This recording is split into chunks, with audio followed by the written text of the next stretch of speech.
Il y a des personnes qui prient beaucoup, mais qui remercient peu. Des personnes qui demandent encore, alors qu'elles n'ont même pas reconnu ce qu'elles ont déjà reçu. Et pourtant, la gratitude n'est pas un détail dans la vie spirituelle. C'est une clé puissante de transformation intérieure et d'élévation. Vous l'avez compris, dans cet épisode, nous parlons de gratitude. Alors, installez-vous confortablement, on se retrouve juste après ceci.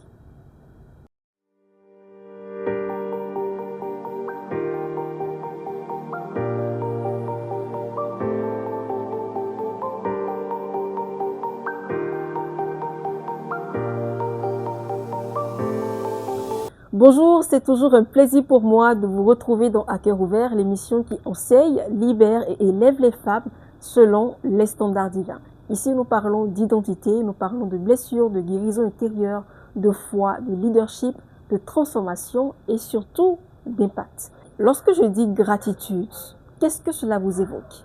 À quoi est-ce que vous pensez? La gratitude, par définition, c'est un sentiment de reconnaissance envers une personne, une situation ou la vie en général. Elle repose sur la capacité à voir et à apprécier les aspects positifs de son existence. Alors, si je vous offre ce stylo, quelle sera votre réaction? N'allez-vous pas dire merci. Vous allez témoigner votre gratitude du fait que je vous offre ce stylo. Vous allez manifester de la reconnaissance parce que je vous ai offert un stylo. Donc, c'est ça la gratitude. Donc, à présent, nous allons aller en profondeur pour mieux comprendre, pour mieux cerner ce que représente la gratitude. Et la première chose à savoir, c'est que la gratitude révèle l'état du cœur. Vous savez, la gratitude, ce n'est pas le simple fait de dire merci. La gratitude, c'est le reflet d'un cœur conscient, d'un cœur humble, d'un cœur éveillé. Et d'ailleurs, dans la parole, il y a un passage qui éteigne parfaitement ces propos dans Luc 17, versets 12 à 18. C'est l'histoire des 12 lépreux qui ont été guéris par Jésus. Dans ce passage, on lit que Jésus a guéri 10 lépreux et un seul est revenu manifester sa gratitude pour le bien qu'il venait de recevoir. Jésus a posé cette question. Les 10 n'ont-ils pas été guéris? Où sont les 9 autres?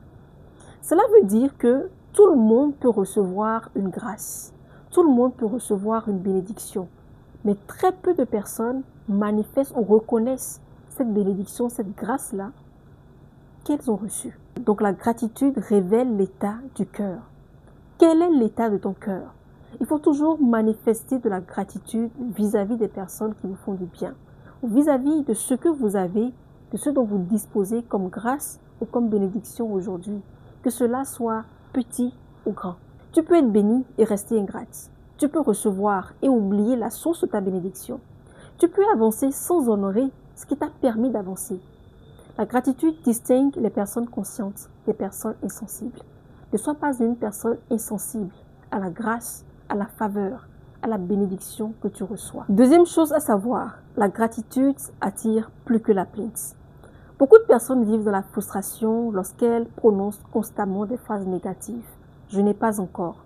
Pourquoi moi? Ce n'est pas assez. Ce n'est pas suffisant. Mais on oublie que c'est à mesure que l'on apprécie ce que l'on a qu'on en obtient plus.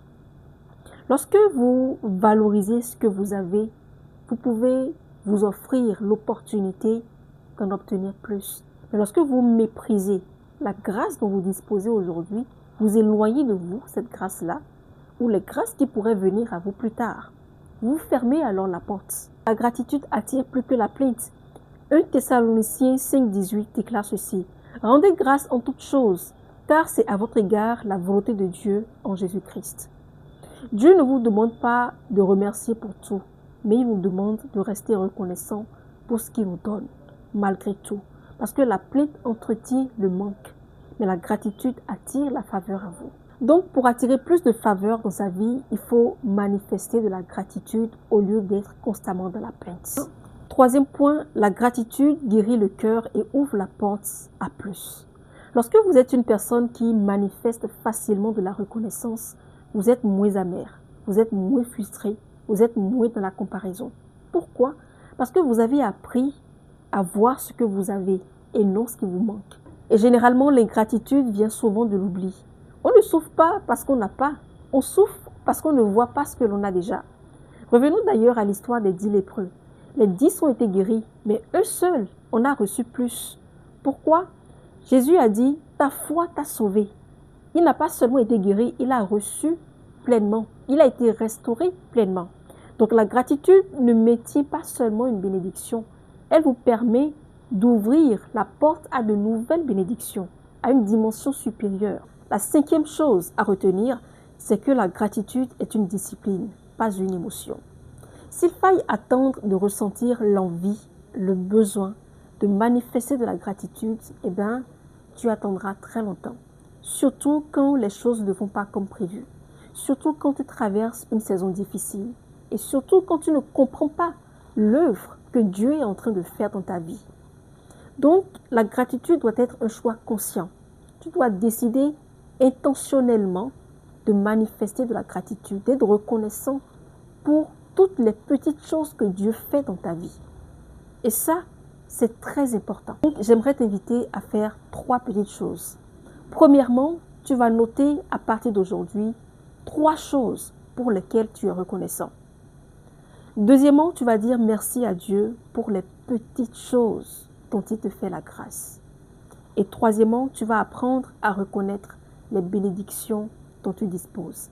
Ça peut être ta paix, ta joie, ça peut être des opportunités, ça peut être ta famille, ça peut être ton enfant, ça peut être ton époux, ça peut être ton épouse, ça peut être ton travail. Quelle que soit cette chose-là dont tu disposes aujourd'hui comme grâce, comme bénédiction, reconnais que c'est une faveur imméritée de Dieu. Reconnais cette bénédiction-là qui vient de Dieu. Témoigne-lui ta gratitude. Dis-lui merci. Et c'est ainsi que tu en recevras plus. Et je ne saurais terminer sans te dire que la gratitude ne change pas seulement ce que tu vis. Elle change la manière dont tu vis ce que tu vis. Tu peux avoir peu et être rempli de paix. Tu peux avoir beaucoup et rester vide. Une personne reconnaissante n'attend pas que tout soit parfait pour dire merci. Elle transforme tout ce qu'elle vit en occasion pour glorifier Dieu. La différence, c'est l'attitude. La différence, c'est l'attitude. Alors, si tu as aimé ce partage, je t'encourage à laisser un pouce, un j'aime, ajoute un favori si tu es sur TikTok et surtout, n'oublie pas de partager autour de toi et dis-moi en commentaire de quoi est-ce que tu aimerais que je parle dans les prochains numéros. D'ici là, on se dit à la prochaine. Bye bye.